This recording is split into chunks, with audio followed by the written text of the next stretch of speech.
हरे कृष्ण. स्वागत सर्वांचं. श्री श्री राधा गोविंद इस्कॉन मंगळुरू तर्फे घेतला जाणारा हा लेव्हल 2 चा अभ्यासक्रम आहे, ज्यामध्ये आपण भगवद्गीतेचा अध्याय 3 कर्मयोगचं अध्ययन करतोय. तर प्रथम मंगलाचरणने आपण सुरुवात करू आज. हरे कृष्ण.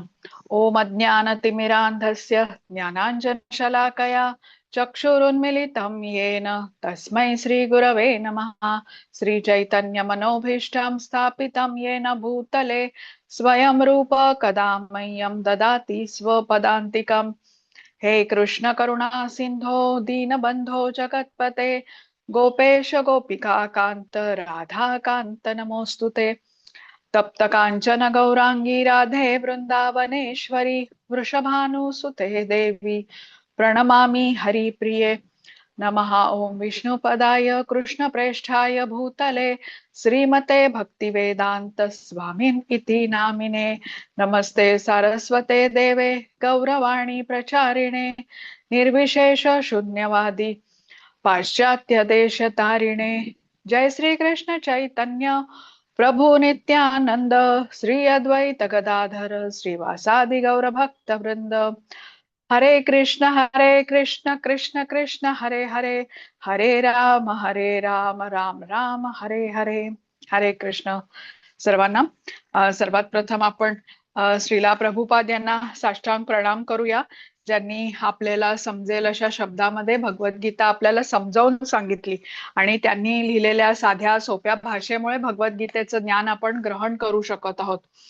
श्री श्री राधा गोविंद इस्कॉन मंगळुरूचे अध्यक्ष नामनिष्ठ दास प्रभूजी यांना सादर प्रणाम, ज्यांनी हा अभ्यासक्रम आपल्या सर्वांच्यासाठी बनवला, झूमच्या द्वारे उपलब्ध करून दिला आणि त्यामुळे घरी बसल्या या संधीचा आपण लाभ घेऊ शकलो. अन्वय माताजींना प्रणाम करते, ज्यांनी मला भगवद्गीता शिकवली, तसेच श्लोकांचा सखोल अर्थ असा समजावून सांगितला. माझ्या को होस्ट मिनल माताजी, महानंदा माताजी दोघींनाही सादर प्रणाम. उपस्थित भक्तांना सर्वांना सादर प्रणाम आणि सर्वांचं परत एकदा खूप स्वागत.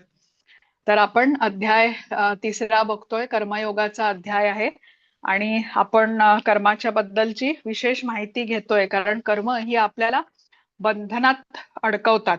मग या कर्मबंधनात जर का अडकायचं नसेल तर हा काय मार्ग आहे, हा आपण गेले काही श्लोक आता समजतोय. तर आपण समजून घेतलं, जे आता 27 श्लोक आपण पूर्ण केलेले आहेत. तर त्यामध्ये आपण काय समजून घेतलं की प्रत्येक कर्माचं काही ना काहीतरी बंधन असतं.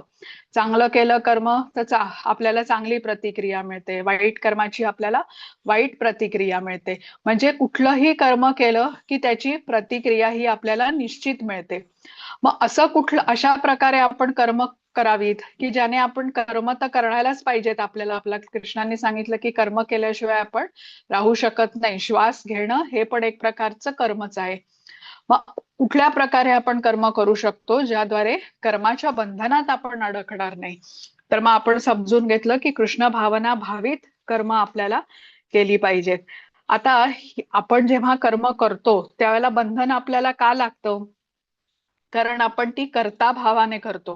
कर्ता म्हणजे काय की मीच हे जे आपल्याला फळ दिसते त्याला कारणीभूत मीच आहे. आपण शेतकऱ्याचं उदाहरण घेऊन समजून घेतलं होतं की तो म्हणतो की शेतामध्ये कष्ट मी केले, त्यामुळे हे जे पीक दिसतंय ते माझ्या कष्टाचं फळ आहे, मी कर्ता आहे. पण आपण हेही जाणलं की हे त्याचे जे विचार आहेत ते का आहेत, कारण तो प्रकृतीच्या 3 गुणांच्या प्रभावाने बद्ध आहे. आणि आपल्याला समजून घेतलं पाहिजे की ही जी सर्व संसाधनं आहेत भौतिक जगामध्ये, ही आपल्याला कृष्णांनी दिलेली आहेत वापरण्यासाठी. जसं हवा आहे, पाणी आहे, सूर्यप्रकाश आहेत, इतरही सर्व जीवनावश्यक गोष्टी आहेत. ह्यांची निर्मिती आपण करू शकत नाही. याचे सर्वाचे स्वामी कृष्ण आहेत. पण जेव्हा आपण आपल्याला कर्ता मानतो तेव्हा आपण कर्मबंधनामध्ये अडकतो आणि मग प्रतिक्रिया आपण बघतो. पण जेव्हा कृष्णांच्या आनंदासाठी आणि कर्माचं फळ कृष्णांना अर्पण करून या संसाधनांचा आपण वापर करतो, तर त्यावेळेला आपल्याला कर्मबंधन लागू पडत नाही. म्हणजे आपला भाव काय आहे, कर्ता आपण स्वतःला मानतो आहे का कृष्ण स्वामी आहेत असं समजून आपण कर्म करतोय, यावरून ती कर्माची प्रतिक्रिया आपल्याला बद्ध तरी करेल किंवा मुक्त तरी करेल. आता आपण आज 28व्या श्लोकापासून सुरुवात करतोय. हा, हरे कृष्ण. महानंदा माताजी वाचाल तुम्ही? हो, हरे कृष्ण माताजी. हरे कृष्ण. तत्त्ववित्तु महाबाहो गुणकर्म विभागयोः गुणागुणेषु वर्तन्त इति मत्वा न सज्जते. हे महाबाहो अर्जुन, परमसत्याचे ज्ञान असणारा मनुष्य इंद्रियामध्ये किंवा इंद्रिय तृप्तीमध्ये रममाण होत नाही, कारण तो भक्तिमय कर्म आणि सकाम कर्म यांच्यातील भेद उत्तम प्रकारे जाणतो. हरे कृष्ण. हरे कृष्ण. आता आपण समजून घेतलं की कृष्णांच्या आणि आपल्या मध्ये एक जीवामध्ये आणि कृष्णामध्ये एक शाश्वत असं नातं आहे. पण आपल्याला सर्वांना या नात्याचा विसर पडलेला आहे आणि त्यामुळेच आपण मोहग्रस्त झालेलो आहे. भौतिक प्रकृतीमध्ये इंद्रिय तृप्तीमध्ये रमलो आहोत आणि ते करताना कर्मबंधनात गुरफटतो चाललेलो आहोत. हे कर्मबंधन आपल्याला का लागतंय की जो मूळ आपला संबंध आहे ना कृष्णांच्या बरोबरचा, याचं आपल्याला पूर्ण विस्मरण झालंय.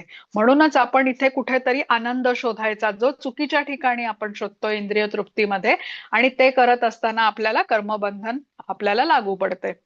पण आता ज्याला आपला आणि कृष्णांच्या शाश्वत संबंधाचं ज्ञान झालंय की आपण कृष्णांचे अंश आहोत आणि त्यांची सेवा करणं हे आपलं कर्तव्य आहे, आणि आपल्या या विविध ज्या इच्छा आहेत ज्याच्यामुळे आपण भौतिकामध्ये अडकत आहोत, तर हे अयोग्य राहील आपल्यासाठी.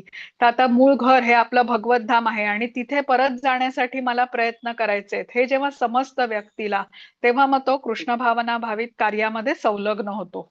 आता या श्लोकामध्ये बघा, सुरुवात तत्ववित अशा शब्दाने होते. तत्ववित म्हणजे काय? ज्याला परम सत्याचं ज्ञान आहे. कुठलं आहे परम सत्य? तर मी कोण आहे, भगवंत कोण आहेत, माझं त्यांचं काय नातं आहे, माझं मनुष्य जीवनाचं ध्येय काय आहे, हे ध्येय गाठण्याचा मार्ग कुठला आहे, हे जो जाणतो तो भौतिक प्रकृतीमध्ये राहून बद्धतेचं स्वरूपही जाणतो आणि या बद्ध अवस्थेतून मुक्त होण्यासाठी कृष्ण भावनेचा स्वीकार करतो. तर हे जे सत्य आहे ना, मी कोण आहे, भगवंतांचा आणि माझा काय संबंध आहे आणि माझं कर्तव्य काय आहे, हे जाणणारा जो असतो ना त्याला तत्वविद म्हटलेलं आहे. आता एक विनोदी गोष्ट सांगते, म्हणजे किस्सा सांगते की एकदा एका गावामध्ये ना एक अशिक्षित मनुष्य असतो आणि त्याला काही त्याच्या हातावर मोठी जखम होते. तर तो डॉक्टरकडे जातो आणि डॉक्टर त्याची जखम बघतात, ती स्वच्छ करतात, म्हणजे ड्रेसिंग इत्यादी करतात आणि ते झाल्यानंतर त्याला घेण्यासाठी काही गोळ्या लिहून देतात. तोंडी त्याला समजावतात कशा गोळ्या घ्यायच्या ते, आणि तो कागद त्याच्या हातामध्ये देतात. डॉक्टर विचारतात त्याला, समजला का तुला कशा गोळ्या घ्यायच्या ते? आता हा माणूस म्हटलं तसा अशिक्षित असतो, त्याचा काहीतरी वेगळाच समज झालेला असतो. तो डॉक्टरांना म्हणतो की या गोळ्या त्या जखमेवर माझ्या हातावरती लावायच्या ना 2 वेळा, असंच म्हणालात ना तुम्ही? तर डॉक्टर म्हणतात की अरे, जखमेवर नाही लावायच्या, पोटात घ्यायच्या या पाण्याच्या बरोबर. आता तो डॉक्टरांना प्रश्न विचारतो की गोळ्या जर का पोटात घेतल्या पण जखम तर माझ्या हातावर आहे ना, ती कशी बरी होणार? आता डॉक्टर त्याला समजवतात, करे मी डॉक्टर आहे, मी सांगतो ना तसं तू कर, एका आठवड्याने मला परत ये दाखवायला. आता जसं पोटात गोळ्या घेतल्यानंतर शरीराच्या कुठल्याही भागावर असलेली जखम बरी होऊ शकते, तशीच भौतिक जगामध्ये कृष्णांच्या आनंदासाठी आपण कितीही अल्प अशी का असे ना सेवा जरी केली तरी ती कृष्णांपर्यंत पोचते आणि कृष्ण तिचा स्वीकार करतात. तर ही सेवा करण्यासाठी आपण कर्मांच्या द्वारे जेव्हा कृष्णांबरोबर जोडून घेतो, आपली कर्म कृष्णांच्या आनंदासाठी करतो आणि कर्माचं फळ कृष्णांना अर्पण करतो, तेव्हा तो कर्मयोग होतो. आणि असं केल्याने आपली शुद्धी होते यथावकाश, आणि आपण कृष्ण भावनेमध्ये प्रगती करतो आणि मनुष्य जीवनाने जे गाठायचं ध्येय आहे भगवत धामाची प्राप्ती, याकडे आपण अग्रेसर होतो. आता पुढचा श्लोक बघू. हरे कृष्ण. हरे कृष्ण. प्रकृतेर्गुणसम्मूढाः सज्जन्ते गुणकर्मसु तान् कृत्स्नविदो मंदान् कृत्स्नविन्न विचालयेत्. भौतिक प्रकृतीच्या गुणाने मोहित झाल्यामुळे अज्ञानी लोक भौतिक कर्मात पूर्णपणे मग्न होतात आणि त्यामध्येच पुरते आसक्त होऊन जातात. तथापि असे कर्म करणारे लोक अल्पज्ञानी असल्यामुळे त्यांचे कर्म जरी कनिष्ठ असले तरी ज्ञानी पुरुषांनी त्यांना विचलित करू नये. हरे कृष्ण. हरे कृष्ण. बघा, आपण समजून घेतलं की या भौतिक जगात मनुष्य आपल्या स्वतःच्या इंद्रिय तृप्तीच्या कार्यामध्ये आसक्त असतो, कारण याचं कारण काय आहे? तर मूळ कारण आहे अज्ञान. आणि या अज्ञानाचा प्रभाव म्हणूनच तीन गुणांच्या प्रकृतीच्या तीन गुणांनी तो बद्ध असतो. आता अशा लोकांना इंद्रिय तृप्तीच्या कार्यामध्ये अत्याधिक रुची असते अज्ञानामुळे. आणि अशी लोक मग कृष्ण भावनेचा स्वीकार करायला त्यांना अजिबात आवडत नाही, त्याबद्दलचं ज्ञान घ्यायला त्यांना अजिबात स्वारस्य नसतं. तर इथे कृष्ण या श्लोकामध्ये खूप महत्वाची गोष्ट सांगतायत, की जे अशा प्रकारे मोहग्रस्त आहेत, प्रकृतीच्या तीन गुणांनी बद्ध आहेत आणि ज्यांना कृष्ण भावनेचं ज्ञान घ्यायला अजिबात रस नाहीये, तर त्यांना आपण विचलित करू नये. त्यांना कमी लेखून त्यांचा अपमान करणं हे बरोबर नाही. कृष्ण भावना कोणावर लादता येत नाही. मनुष्य जेव्हा परोपकारी कार्यामध्ये संलग्न होतो आणि अहिंसा पाळतो, तेव्हा त्याच्या शुद्धीकरणाची सुरुवात होते. आणि हे तो करत राहिला, अशा प्रकारची कार्य, परोपकाराची कार्य करत राहिला, अहिंसा पाळत राहिला, तर क्रमशः त्याची प्रगती पण होते. तर कोण कृष्ण भावनेमध्ये संलग्न होण्यास किती प्रमाणात तयार आहे हे समजून त्यांना कृष्ण भावना द्यावी लागते. म्हणजे त्यांना चुकीचं ठरवण्यात, ते किती अयोग्य आहे हे सांगण्यामध्ये आपला मूल्यवान वेळ आपण वाया घालवू नये.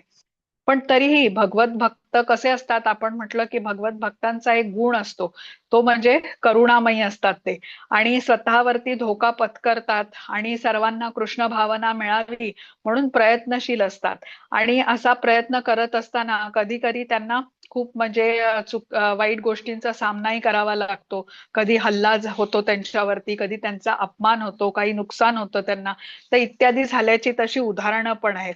पण कोणा एकावरती अशा प्रकारचा प्रसंग आला, एकाने अनुभव घेतला भक्ताने, म्हणून मग कोणी इतर भक्त कृष्ण भावनेचा प्रसार करण्याचं त्यांनी थांबवलं, असं होत नाही. श्रीला प्रभुपाद यांच्यासारख्या गुरूंचं जे कार्य आहे कृष्ण भावना सर्वांपर्यंत पोहोचवायची, ही कार्य त्यांच्या भक्तांच्या द्वारे, त्यांच्या अनुयायांच्या द्वारे पुढे सुरूच ठेवली जातात. सर्व भक्त या गोष्टींकडे दुर्लक्ष करून कार्यशील राहतात कृष्ण भावनेचा प्रसाद सगळ्यांना पोहोचवण्यासाठी. आणि भौतिकामध्ये अडकलेल्या लोकांचं अज्ञान दूर व्हावं म्हणून हे प्रयत्न सतत अशा प्रकारे त्यांचे सुरूच असतात. तर इथे लक्षात काय ठेवायचं आपण, की कोणी कृष्ण भावनेपासून दूर असला तर त्याला विचलित करायचं नाही. क्रमशः त्याची शुद्धी होऊ शकते. तो कुठल्या प्रकारच्या कृष्ण भावनेच्या कार्यात सहजपणे संलग्न होऊ शकतो हे कार्य आपण त्याला समजावून सांगू शकतो. जसं आपण म्हटलं की कोणी नमस्कार करू शकतो का कृष्णांना, कोणी एखादं फूल अर्पण करू शकतो का, कोणी आपल्या अर्थार्जनातला काही भाग देऊ शकतो का. म्हणजे ज्याची जेवढी तयारी आहे कृष्ण भावना स्वीकारायची, त्याप्रमाणे त्याला सांगितलं गेलं पाहिजे. आपल्यासारखा भगवद्गीतेच्या वर्गाला तो कदाचित येऊन बसू शकणार नाही, पण याचा अर्थ असा नाही की त्याने म्हणजे काय म्हणतात ते, त्याला आपण त्याचा अपमान करावा. आता पुढचा बघू. हा, हरे कृष्ण. हरे कृष्ण. मयि सर्वाणि कर्माणि सन्न्यस्याध्यात्मचेतसा निराशीर्निर्ममो भूत्वा युध्यस्व विगतज्वरः.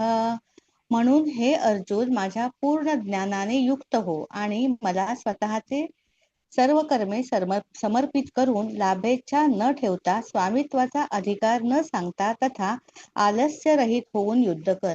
हरे कृष्ण. हरे कृष्ण. हा खूप महत्वाचा श्लोक आहे कर्मयोगातला. तर इथे कृष्ण म्हणतात, मयी सर्वाणी कर्माणी, तुझी कर्म सर्व मला अर्पण कर. मयी शब्द खूप महत्वाचा आहे. तू कर्म संन्यास घेऊ नकोस, कर्म कर, पण कर्मफळाचा संन्यास घे. म्हणजे कर्मफळ मला अर्पण कर, ज्ञानाने कर्म कर. तू मला गुरु मानलंयस अर्जुना, माझा शिष्य आहेस, तर माझ्या आदेशाचं पालन कर. आणि कशा प्रकारे कार्य कर म्हणून कृष्णांनी सांगितलं त्याला, तर निराशी निर्ममो म्हणजे काय, लाभ प्राप्तीची इच्छा न ठेवता, स्वामित्वाची भावना न ठेवता आणि विगतज्वर होऊन कार्य कर. विगतज्वर म्हणजे काय, उत्साहाने कार्य कर. आता हे कसं, हे आपण समजून घेऊया काही उदाहरणं घेऊन. बघा आता सगळ्यांना माहिती आहे की पुण्याला NDA नॅशनल डिफेन्स अकॅडमी आहे. सैनिक प्रशिक्षण दिलं जातं तिथे. म्हणजे आर्मीमध्ये किंवा जे संरक्षणार्थ भारताच्या जे कार्य करतात तिथे जर का प्रवेश मिळायचा असेल, तर त्यासाठी सैनिक बनण्यासाठी त्यांना तयार केलं जातं या प्रशिक्षणाच्या द्वारे. तर त्यांचं प्रशिक्षण एका विशिष्ट प्रकारे केलं जातं. बघा, त्यांना पहाटे उठून शारीरिक तंदुरुस्तीसाठी धावणं, व्यायाम करणं हे करायला लावतात. मानसिक त्यांचं संतुलन व्यवस्थित राहावं यासाठीही त्यांचे मनाचे व्यायाम असतात. आणि उत्तम सैनिक होण्यासाठी या प्रशिक्षणामध्ये आळस सोडून त्यांना सहभागी व्हायला पाहिजे असतं. आता सकाळी लवकर उठायचं असेल, मग इतरही काही जे प्रशिक्षणाचा भाग असेल त्याच्यामध्ये ती शिस्त पाळून त्यांनी पूर्ण सहकार्य करावं लागतं, तेव्हा त्यांना ध्येय प्राप्ती होऊ शकते. तसंच आता आपल्याला आपली स्थिती समजून, म्हणजे आपण भौतिक जगात अडकलेले आहोत हे जाणून इथून सुटका करून घ्यायला भगवंतांवरती विसंबून राहून आणि कशा प्रकारे तर निराशी निर्मम, म्हणजे भगवंतांच्या आदेशानुसार आपल्याला कार्य केलं पाहिजे. आणि ज्या वेळेला आपण ह्या भावनेने कार्य करू, त्या स्थितीला, त्या चेतनेला अध्यात्म चेतसा असं म्हटलेलं आहे. आपण बँकच्या कॅशियरचं उदाहरण घेतलं होतं, की हा जो बँकचा कॅशियर आहे तो बँकेसाठी लाखो रुपये मोजतो, पण त्या पैशांवर स्वतःचा अधिकार सांगत नाही. तसंच मनुष्याने हे जाणलं पाहिजे की या जगात जे काही आहे त्याचे स्वामी एकटे भगवंत आहेत. म्हणून कृष्ण म्हणतात मयी सर्वाणी कर्माणी, मयी म्हणजे माझ्या ठिकाणी. कृष्ण भावना भावित मनुष्य हे जाणतो की भगवंतच स्वामी आहेत आणि तो स्वतःचा कुठल्याच गोष्टीवरती स्वतःच स्वामित्व गाजवत नाही, भगवंतांच्या उपदेशाचं पालन करतो. आणि कसं करतो पालन? तत्परतेने करतो. कुठलंही कृष्ण भावना भावित कार्य असेल तो त्यासाठी तो तत्परता दाखवतो. आणि त्याला विगत ज्वर, हा जो उत्साह असतो ना कृष्ण भावनेमध्ये कार्य करण्याचा, त्याला विगत ज्वर म्हटलेला आहे. आता बघा कसं की आपण भगवद्गीता सुरुवात केली लेव्हल 2च्या ह्याला, जो आपला पहिला वर्ग झाला ज्याच्यामध्ये आपण श्रीला प्रभुपाद यांच्या चरित्राबद्दल जाणून घेतलं होतं आणि भगवद्गीतेचा परिचय करून घेतला होता पहिल्या वर्गामध्ये. तर आपण तेव्हा म्हटलं होतं की भगवद्गीता ही मनुष्य जीवनाचं युजर मॅन्युअल आहे. मनुष्य जीवनाचा उद्देश काय आहे, मनुष्य जीवनात कुठल्या गोष्टी आपण कराव्यात, कुठल्या टाळाव्यात, हे सगळं भगवद्गीतेत सांगितलंय. आणि आता हा श्लोक बघा, या श्लोकामध्ये कृष्णांनी अर्जुनाला आणि आपल्यासारख्या बद्ध जीवांना केलेला हा उपदेश आहे. आणि अगदी सरळ शब्दामध्ये कृष्ण म्हणतात की माझ्या पूर्ण ज्ञानाने युक्त हो, मला स्वतःची सर्व कर्म समर्पित करून लाभेच्छा न ठेवता, स्वामित्वाचा अधिकार न सांगता आलस्य रहित होऊन युद्ध कर. आता अर्जुनासाठी युद्ध कर आणि आपल्यासाठी काय, जी आपली प्राप्त कर्तव्य आहेत ती कर. आता या श्लोकामध्ये हा जो अध्यात्म चेतसा हा जो शब्द आहे ना, संन्यस्य अध्यात्म चेतसा, हा पण खूप महत्वाचा आहे. आता जो व्यक्ती बघा पूर्णपणे कृष्ण भावना भावित असतो त्याला हे माहिती असतं की आपण पूर्णपणे भगवंतांवरती अवलंबून आहोत. आता पुढे 15व्या अध्यायामध्ये आपल्याला कृष्ण सांगतात की आपलं जे स्थूल शरीर आहे, सूक्ष्म शरीर आहे, ह्याची देखभाल आणि पालन पोषण कृष्ण करत असतात. प्रकृतीमध्ये अगदी छोट्या छोट्या अणूपासून मोठ्या मोठ्या ग्रहलोकांमध्ये कृष्ण प्रवेश करतात आणि त्यांना धारण करतात. चंद्र, सूर्य इत्यादीचं तेज कृष्णामुळे आहे. सर्व प्राण्यांच्या शरीरात जठर अग्नी म्हणून अन्नाचं पचन ते करतात. आपल्याला जे जीवनावश्यक पाणी आहे त्याची चव कृष्ण आहे. तर हे आपल्याला समजून घेतलं पाहिजे की आपण संपूर्णपणे भगवंतांच्या अधीन आहोत. तर त्यामुळे कृष्ण इथे पहिला शब्द जो वापरतात श्लोकामध्ये, मयी, मयी म्हणजे माझ्या ठिकाणी. आता हे आपल्याला नीटपणे समजून घ्यायला हवं सर्वांना की सर्व जे जीव आहेत ते भगवंतांच्या सहकार्याविना स्वतंत्रपणे आनंदी होऊ शकत नाहीत. ही जीवाची स्थिती आहे की तो संपूर्णपणे भगवंतांच्या अधीन असतो. आता जो व्यक्ती हे मानतो आणि स्वतः स्वामित्वाचा अधिकार सांगत नाही, भगवंतांच्या आदेशाचं पालन करतो, असा व्यक्ती पूर्णपणे कृष्ण भावना भावित असतो आणि त्याला अध्यात्म चेतसा असं म्हटलेलं आहे, जो हे जाणून कार्य करतो की भगवंत हे स्वामी आहेत. आता निराशी, निराशी म्हणजे काय, निष्काम होऊन, म्हणजे कर्मफळाची आशा न ठेवता भगवंतांच्या आदेशानुसार कर्म केलं पाहिजे असं कृष्ण म्हणतात. आणि निर्मम, निर्मम म्हणजे कसा भाव हवा की इथे माझं काहीच नाही. आता जेव्हा मनुष्य कृष्ण भावनेमध्ये कर्म करतो तेव्हा तो भगवंतांच्या आनंदासाठी कर्म करत असतो. कुठल्याही गोष्टीवर स्वतःचा अधिकार न सांगता तो कर्म करतो. म्हणजे ही जी मीपणाची भावना आहे ना, ती न ठेवता सर्व काही भगवंतांचंच आहे हे समजून जो कार्य करतो तो निर्मम. कर्म केली तरी कर्मातून प्राप्त होणारा लाभ माझा नाही असं मानतो, म्हणून त्याला निर्मम म्हटलेलं आहे. आणि विगत ज्वर म्हणजे काय, आता ज्वररहित होऊन, विगत ज्वर म्हणजे ज्वररहित होऊन सेवेसाठी तत्पर असतो. आता पहिला अध्यायाचे शेवट आठवा, अर्जुनाची स्थिती काय होती की स्वजनांचा मृत्यू होणार आहे या युद्धामध्ये हे जाणून शोकाने मग्न म्हणजे काय शोकमग्न झाला होता अर्जुन. अंतःकरणाचा दाह होत होता, त्वचेचा दाह होत होता, पायातील शक्ती क्षीण झाली होती. म्हणजे ही त्याची अवस्था होती. कार्य करण्याचा उत्साह त्याने गमावलेला होता.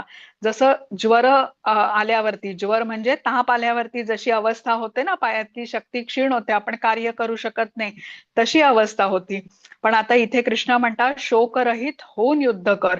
जसं की ज्वर आल्यावरती आपण काही करू शकत नाही, पण विगत ज्वर ही कशी स्थिती आहे, ज्वररहित होऊन म्हणजे तत्परतेने उत्साहाने कार्य कर. तर हे इथे कृष्णांनी सांगितले की आपण कार्य करण्यामागचा आपला भाव कसा पाहिजे आणि कुठल्या चेतनेने आपण कार्य केलं पाहिजे, की भगवंत स्वामी आहेत ही अध्यात्म चेतसेने आपल्याला कार्य केलं पाहिजे. आता 31वा बघू. हरे कृष्ण. हरे कृष्ण. एमे मतमिदं नित्यम् अनुतिष्ठन्ति मानवाः श्रद्धावन्तो न सूयन्तो मुच्यन्ते तेऽपि कर्मभिः. जे कोणी माझ्या आदेशानुसार आपले कर्म करतात आणि या उपदेशांचे द्वेषरहित होऊन श्रद्धेने अनुसरण करतात ते सकाम कर्माच्या बंधनातून मुक्त होतात. हरे कृष्ण. हरे कृष्ण. बघा आता आपण आतापर्यंत समजून घेतलेलं आहे की कृष्णांना अर्पण न करता आपण जर का कार्य केलं तर आपण कर्मबंधनामध्ये अडकतो. अगदी अन्न ग्रहण आपण करतो रोजच आणि हे अन्न ग्रहण आपण कृष्णांना अर्पण न करता खाल्लं तरी आपण कर्मबंधनात अडकतो. तर बाकी जी पापकर्म असतील तर त्याचे काय भयंकर परिणाम होतील याची कल्पनाच आपण करू शकतो. आता इथे काय सांगितलेलं आहे आपल्याला या श्लोकाच्या तात्पर्यामध्ये श्रीला प्रभुपाद आपल्याला सांगतात की जे वेद आहेत ना, वेद म्हणजे हे ज्ञान आपल्याला दिलेलं आहे, हे शाश्वत असं ज्ञान आहे. वेदांचं ज्ञान हा कृष्णांचा उपदेश आहे, यावरती आपली दृढ श्रद्धा हवी. श्रद्धा म्हणजे कृष्णांच्या वाणीवरती आपला विश्वास हवा. तर इथे कृष्ण समजावून सांगतात की कर्म न करता आपण राहू शकत नाही. कर्म करता करता ती कर्तव्य समजून केल्याने, कृष्णांच्या आनंदासाठी त्यांना समर्पित करून केल्याने मात्र आपण कर्मबंधनातून मुक्त होऊ शकतो. आता या उपदेशावरती आपला विश्वास असणं म्हणजे आपली श्रद्धा असणं. तर भगवद्गीतेचा हा जो उपदेश आहे हे सर्व वैदिक ज्ञानाचं सार म्हटलं जातं. जसं आता अर्जुनाने युद्ध केलं नसतं तर तो कर्मबंधनात अडकला असता, कारण त्याचं ते कर्तव्य होतं. पण त्याने युद्ध केलं ते कृष्णांच्या आदेशानुसार केलं, त्यांच्या आनंदासाठी केलं. त्यामुळे या युद्धामध्ये अनेकांची हत्या जरी झाली तरी त्याचं बंधन अर्जुनाला लागलं नाही. तर सर्व कार्य अशा प्रकारे कृष्णांना समर्पित करून जेव्हा आपण करतो त्यावेळेला आपल्याला कर्माचं बंधन लागत नाही. आता आधीच्या श्लोकामध्ये अध्यात्म चेतसा हा शब्द होता, म्हणजे कुठल्या चेतनेने कार्य करायचं हे आता आपण समजून घेतलं. एकच मिनिट मला द्या हा.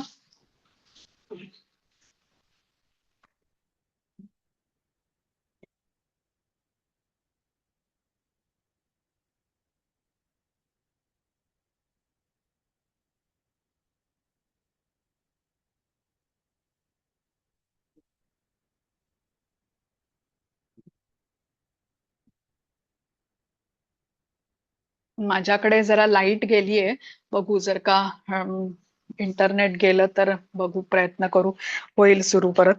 बरं ठीक आहे. तर ही अध्यात्म चेतसेबद्दल आपण जाणून घेतलं. आता बघा, ही अध्यात्म चेतसा म्हणजे नेमकं आपण कसं म्हणतो की कृष्णांना आपण अर्पण करून कार्य केली पाहिजे, आपला विचार कसा पाहिजे.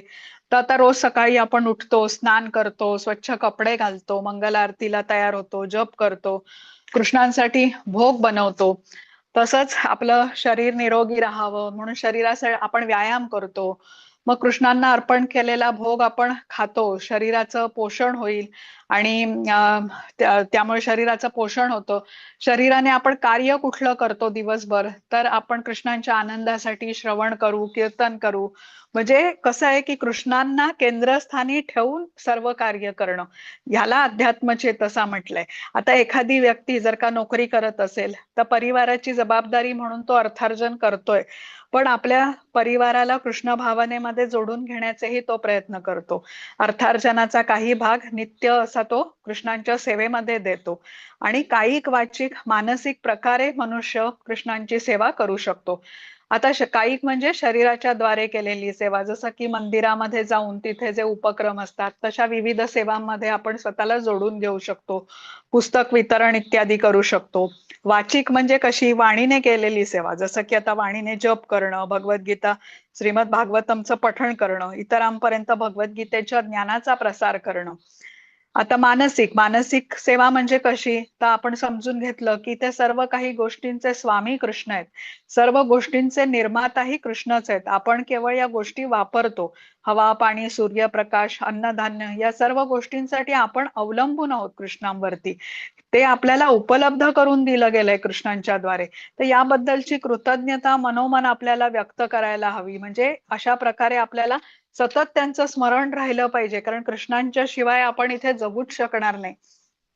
आणि या सगळ्या गोष्टी कृष्णांच्या द्वारे निर्मित आहेत. कारण आता अगदी एखाद्या निसर्ग रम्य स्थळी आपण गेलो तर तिथेही पटकन आपल्याला कृष्णांचं स्मरण यायला हवं, कारण हे सर्व जे स्थान आहे ते निर्मित कोणाच्या द्वारे आहे, कृष्णांच्या द्वारे आहे. तिथे आपण काही फुलं पाहिली ज्यांचा रंग, त्यांचा सुगंध, हेही कृष्णांच्या द्वारे निर्मित असतं बघा. चंद्राचा प्रकाश, सूर्याचा प्रकाश, पाण्यातली चव, हे जे काही आहे ही सर्व कृष्णांची शक्ती आहे. तर या शक्ती जेव्हा आपण बघतो तेव्हा या शक्तीच्या मागे जे शक्तिमान आहेत म्हणजे भगवंत आहेत, त्यांचं स्मरण आपल्याला तत्काळ यायला हवं. तर जसं आपण एखाद्या निसर्ग रम्य ठिकाणी जाऊन कौतुक करतो, पण आपण तिथेच थांबतो, त्या सृष्टीच्या निर्मात्याचं स्मरण आपल्याला होत नाही. तर हे भगवद्गीता शिकल्यावरती आपल्याला लक्षात यायला पाहिजे की ह्या सगळ्या गोष्टींच्या मागे कृष्ण आहेत. म्हणजे ही झाली अध्यात्म चेतसा, कुठल्या चेतनेने आपण राहिलं पाहिजे, तर हे इथे सांगितलंय. कोणी गृहिणी असेल, कृष्णांच्यासाठी ती भोग बनवते, मग त्यासाठी जी तयारी ती करेल, भाजी आणेल, फळं आणेल, इत्यादी साहित्य ती गोळा करेल, तर ही सर्व सेवाच झाली. हे सर्व तिला कर्मबंधनातून मुक्त करेल, कारण तिची मनोवृत्ती काय आहे, तर कृष्णांची सेवा तिला करायची आहे. हा पदार्थ मी कृष्णांच्या साठी तयार करत आहे, अशा म्हणजे अशा हेतूने किंवा अशा उद्देशाने ती करते आहे. जसं आता एखादी आई असेल जिचं लहान बाळ आहे, त्या आईचा दिनक्रम बाळाभोवतीच आखलेला असतो बघा. बाळाला केंद्रस्थानी ठेवून ती सर्व कामं करते. अगदी कुठे स्वयंपाक जरी करत असेल तरी तिचं लक्ष त्या बाळाकडे असतं. त्याचा आवाज येतो का, तो उठलं का, असं तो बघत असते. किंवा नोकरी व्यवसाय जरी ती करत असेल तरी घरी असलेल्या बाळाकडे म्हणजे त्याचे विचार तिच्या डोक्यात असतात. हा संबंध कसा आहे आईचा आणि बाळाचा, तसा आपला आणि कृष्णांचं, म्हणजे आपल्याला कृष्णांचं सतत स्मरण राहायला हवं.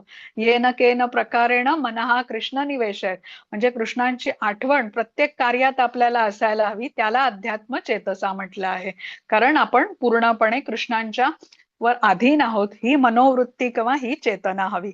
आता ही जी कार्य करण्याच्या मागचा हा जो मनोभाव आहे ना, हा खूप महत्वाचा आहे. तर एक स्कंद पुराणात आलेली ही कथा आहे, त्याच्यावरून आपल्याला हे अधिक स्पष्ट होईल की मनोभाव कसा व्यक्तीचा महत्वाचा असतो बघा. तर एक दोन भाऊ असतात आणि एकाचं नाव असतं तावृत आणि दुसऱ्याचं नाव असतं सुवृत. ते दोघही भाऊ घरातून बाहेर पडतात आणि मंदिराकडे जायला ते निघालेले असतात. श्रीमद भागवतमची कथा होणार असते मंदिरामध्ये, त्यासाठी लवकर ते तिथे पोहोचण्याचा प्रयत्न असतो त्यांचा. रस्त्यातून जात असताना अचानकपणे एकदम जोरदार पाऊस सुरू होतो. आजूबाजूला ते बघतात कुठे काही आश्रय घ्यायला जागा स्थान मिळतं का, आणि कुठेच काही दिसत नाही. तसेच थोडेसे पुढे जातात आणि त्यांना एक घर दिसतं. पटकन तिथे पोचतात आणि पावसापासून त्यांचं रक्षण होतं, त्यामुळे थोडा वेळ ते तिथे थांबतात. पण त्यांना समजतं की हे घर नसून हे वेश्यालय आहे. आता हा जो मोठा भाऊ असतो तावृत, तो काय करतो, जेव्हा त्याला समजतं की हे वेश्यालय, तो लगेच तिथून निघतो आणि पावसात तसाच भिजत चालत चालत मंदिराकडे जाऊ लागतो. हा लहान भाऊ जो असतो सुवृत, तो तिथेच थांबतो आणि पाऊस कमी होण्याची वाट बघू लागतो. आता तावृत पावसामध्ये भिजत मंदिरात जाऊन पोचतो. तिथे भागवताचं प्रवचन सुरू झालेलं असतं, कथा सुरू असते, ते तो ऐकू लागतो. पण त्याच्या मनात मात्र विचार काय येतात, तर वेश्यालयाचे विचार असतात की हे प्रवचन किती निरस आहे असं त्याला वाटायला लागतं. उगीच मी घाई करून इथे आलो. माझा भाऊ मात्र वेश्यालयात आहे आणि तो कदाचित तिथे मजा करत असेल. आता इकडे हा जो सुवृत थांबलेला आहे वेश्यालयामध्ये, त्याचे विचार कसे सुरू आहेत की मी इथे थांबलोय पण ही जागा बरोबर नाही, इथे पापकर्म होत आहे आणि माझा भाऊ मंदिरामध्ये पोचून आता भागवत कथा ऐकत असेल, ज्ञान घेत असेल आणि मला पण जायला हवं होतं कथा श्रवण करण्यासाठी. आता मंदिरामध्ये म्हणजे इथे जरी वेश्यालयात होता तरी त्याचे विचार मात्र भागवत कथेबद्दलच होते सतत. आता थोड्या वेळाने पाऊस थांबतो, मोठा भाऊ जो तावृत असतो, जो मंदिरामध्ये असतो, तो विचार करतो की आता मला वेश्यालयामध्ये गेलं पाहिजे आणि सुवृत विचार करतो की आता पाऊस थांबलेला आहे, मला इथून निघून मला मंदिरामध्ये लवकरात लवकर पोचलं पाहिजे आणि जाऊन कथा ऐकली पाहिजे. तर आता हे दोघंही बाहेर पडतात, दोघंही निघतात. आता तावृत जो असतो तो वेश्यालयाच्या दिशेने निघतो आणि सुवृत मंदिराच्या दिशेने जायला चालू लागतो. दोघंही मधोमध एका ठिकाणी रस्त्यावरती त्यांची भेट होते आणि तेवढ्यात अचानक विजेचा मोठा कडकडाट होतो आणि त्यांच्या अंगावरती वीज कोसळते. तत्क्षणी त्यांचा मृत्यू उद्भवतो. आता विष्णुदूत येतात आणि विष्णुदूत सुवृतला, जो धाकटा भाऊ असतो, त्याला म्हणतात की तू आमच्या बरोबर वैकुंठ लोकामध्ये ये. तर ते ऐकून मोठा भाऊ जो तावृत असतो तो विष्णुदूतांना हात जोडून म्हणतो की तुम्ही काहीतरी चूक करताय. वेश्यालयामध्ये होता हा माझा भाऊ, मी मंदिरामध्ये होतो, भागवत कथा ऐकत होतो, तुम्ही मला घेऊन चला. तर विष्णुदूत म्हणतात नाही, आम्ही काहीच चूक केलेली नाही. सुवृत तुझा भाऊ वेश्यालयाच्या बाहेर उभा असला तरी त्याच्या मनामध्ये भागवत कथेबद्दलचा विचार तो करत होता. कधी मी मंदिरात पोचेन, कधी कथा ऐकेन, असे त्याचे विचार होते. आणि तू विचार काय करत होतास, तर तू वेश्यालयाबद्दलचा विचार करत होतास. तुला वाटत होतं की तुझा भाऊ इथे वेश्यालयामध्ये आनंदात आहे. आता हा जो तावृत आहे, पाऊस आला तरी तिथे न थांबता मंदिरात गेला, पण मंदिरात गेल्यावरती विचार मात्र पूर्ण वेळ वेश्यालयाचे करत होता आणि सुवृतच्या मनात सतत भागवत कथेचेच विचार सुरू होते. त्यामुळे त्याला घेऊन जायला विष्णुदूत आले होते वैकुंठ लोकामध्ये घेऊन जाण्यासाठी. तर हे ऐकून आता हा जो धाकटा भाऊ असतो सुवृत, तो विष्णुदूतांना विनंती करतो की त्याच्या भावाला तावृतलाही त्यांनी वैकुंठ लोकामध्ये प्रवेश द्यावा, पण ते मान्य करीत नाहीत. तर ते इथे समजून काय घ्यायचं, आपण ही जी गोष्ट ऐकली त्याच्यावरून, की बघा जी पण कार्य आपण कृष्ण भावनेमध्ये आपण स्वतःला जोडून घेण्यासाठी करतो, मग जप करत असू, भागवत कथा आपण श्रवण करत असू, कीर्तन करत असू, आपलं मन त्याच्यामध्ये पाहिजे, तरच त्या गोष्टीचा आपल्याला लाभ मिळतो. आता आपलं आयुष्य बघा किती असणार आहे आपल्याला काही माहिती नाही. 50 वर्षाचं आहे, 80 वर्षाचं आहे, काही माहिती नाही आपल्याला. म्हणजे आयुष्याची लांबी किती असणार आहे याबद्दल काही आपल्याला कल्पना नाही. आयुष्यामध्ये आपण किती नाव कमवणार, प्रसिद्धी कमवणार, यश मिळणार, किती प्रभावशाली आपलं आयुष्य राहणार, याबद्दलही आपल्याला काही, म्हणजे ह्या गोष्टी आपल्या हातामध्ये नाही.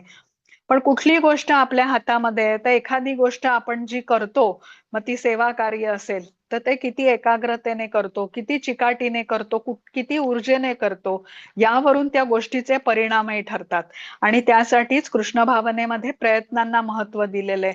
कारण हे प्रयत्न कृष्ण बघतात. इतरांना जरी कळले नाही तरी आपल्या हृदयामध्ये स्थित आहेत कृष्ण, आपले प्रयत्न बघून त्याला अनुकूल असं फळ ते देतात. तर आता त्यासाठी मनुष्याने भगवंतांचे आणि त्यांचे प्रामाणिक सेवक जसे की श्रीला प्रभुपाद यांच्या उपदेशांचं पालन केलं पाहिजे. त्यांचे उपदेश आपल्यासाठी सर्व दृष्टीने हितकारक असेच असतात. त्याच्यावर श्रद्धा ठेवून त्यांचं पालन करण्याचा पूर्ण प्रयत्न केला पाहिजे. आपले प्रयत्न, आपली क्षमता जेव्हा योग्य मनोवृत्तीने आपण वापरू तेव्हा त्याचा होणारा परिणाम खूप अधिक चांगला असेल. भौतिक जगतामध्येही आपण सकारात्मक वृत्तीने बघा, कामामधले मोठे मोठे अडथळे पार करू शकतो आणि अशा वृत्तीने मनुष्यामध्ये पुढे जात राहण्याची आपल्याला एक धडाडी दिसते.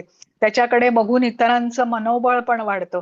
पण कोणी आता नकारात्मक वृत्तीने वागत असेल, इतरांना दोष देण्यामध्येच वेळ घालवत असेल, तर तो संधी गमावतो आणि यश त्याला मिळू शकत नाही. आणि या उलट पॉझिटिव्ह ऍटिट्यूडने कार्यक्षमता वाढते, एकत्र संघ म्हणून काम करण्याचं बळ असतं, उत्साह वाढतो. म्हणजे कर्म करण्याच्या मागची मनोवृत्ती ठरवते की परिणाम काय मिळणार. ही मनोवृत्ती जी आहे ना, ती म्हणजे अध्यात्म चेतसा, की मी शरीर नसून मी आत्मा आहे आणि या आत्म्याचं सुख कृष्णांच्या बरोबर जोडून घेण्यात आहे. या चेतनेने केलेली जी कार्य आहेत ना, त्याला अध्यात्म चेतसा म्हटलंय. आणि अशा अध्यात्म चेतसेने निराशी निर्मम राहून जेव्हा आपण कार्य करतो, तशी कार्य आपण कृष्णांना अर्पण करू, त्यावेळेला कर्मबंधनातून आपण मुक्त होऊ. आता 32. हरे कृष्ण.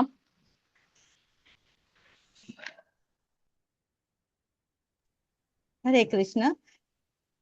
एत्वेतदभ्यसूयन्तो नानुतिष्ठन्ति मे मतम् सर्वज्ञानविमूढास्तान् विद्धि नष्टान चेतसः. परंतु जे द्वेष भावनेने या आदेशांची उपेक्षा करून त्यांचे पालन करीत नाहीत त्यांना ज्ञानशून्य, मूढ आणि सिद्धी प्राप्त करण्याच्या प्रयत्नात भ्रष्ट असे समजावे. हरे कृष्ण. हरे कृष्ण. आता इथे सांगितलंय स्पष्टपणे की जो भगवान श्रीकृष्णांची अवज्ञा करतो त्यांचं निश्चित पतन होतं.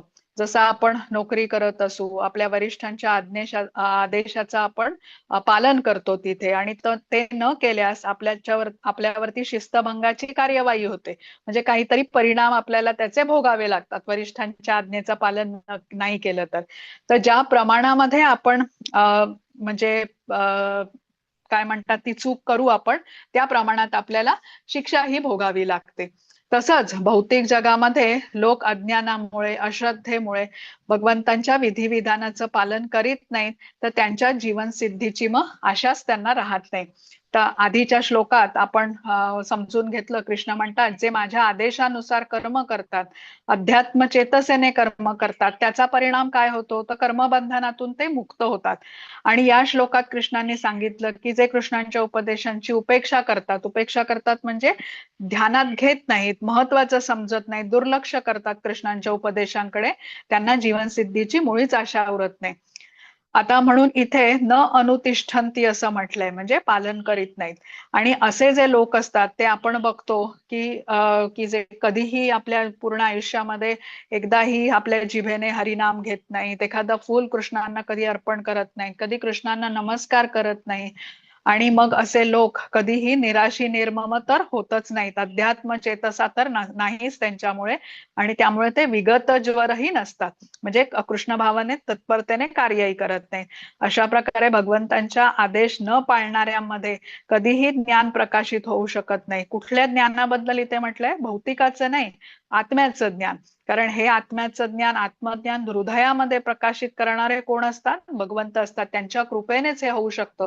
भगवंतांच्या किंवा त्यांच्या शुद्ध भक्ताची कृपा असल्याशिवाय भक्ती मार्गामध्ये आपण प्रगती करू शकत नाही. आता पुढचा बघू. हरे कृष्ण. हरे कृष्ण. सदृशैचेष्टते स्वस्या प्रकृते ज्ञानवानपि प्रकृती यान्ति भूतानि निग्रह किं करिष्यति. ज्ञानी मनुष्य सुद्धा आपल्या स्वतःच्या प्रकृतीनुसार कार्य करतो, कारण प्रत्येक जण 3 गुणांद्वारे प्राप्त झालेल्या प्रकृतीनुसार कार्य करतो. बळेच निग्रह केल्याने काय साधणार आहे? हरे कृष्ण. हरे कृष्ण. आता जोपर्यंत मनुष्य कृष्ण भावना भावित होत नाही तोपर्यंत तो प्रकृतीच्या 3 गुणांनी प्रभावित राहतोच, आणि या गुणांमुळे तो तशी तशी कार्य करतो आणि बंधनामध्ये अडकतो. पण यातून सुटका कधी होऊ शकते? जेव्हा कोणी कृष्ण भावनेचं प्रशिक्षण घेतो, आपल्यामध्ये योग्य ते बदल घडवून आणतो, आणि 3 गुणांना पार करण्यासाठी कृष्ण भावनेशी जोडून कृष्णांना शरण जातो. हा त्याच्यावरचा उपाय आहे. तर या भौतिक दृष्ट्या आता कोणी कितीही उच्च शिक्षित असेल, पण तो जर का व्यक्ती कृष्ण भावना भावित नसेल तर तोही प्रकृतीच्या अधीनच म्हटला पाहिजे, बद्धच म्हटला जाईल. तो प्रकृतीच्या मायाजालातून मुक्त होण्याचा एकमेव मार्ग कृष्णांना शरण जाणं असा आहे, आणि त्यांनी सांगितलेल्या मार्गावरती चालणं म्हणजेच कृष्ण भावना भावित जीवन जगणं असं आहे. तर या दोन्ही श्लोकामध्ये कृष्णांनी जे सांगितलं आहे की जो माझ्या आज्ञेचं पालन करतो तो मुक्त होतो, आणि जो माझ्या आज्ञेचं पालन करीत नाही तो बद्ध होतो.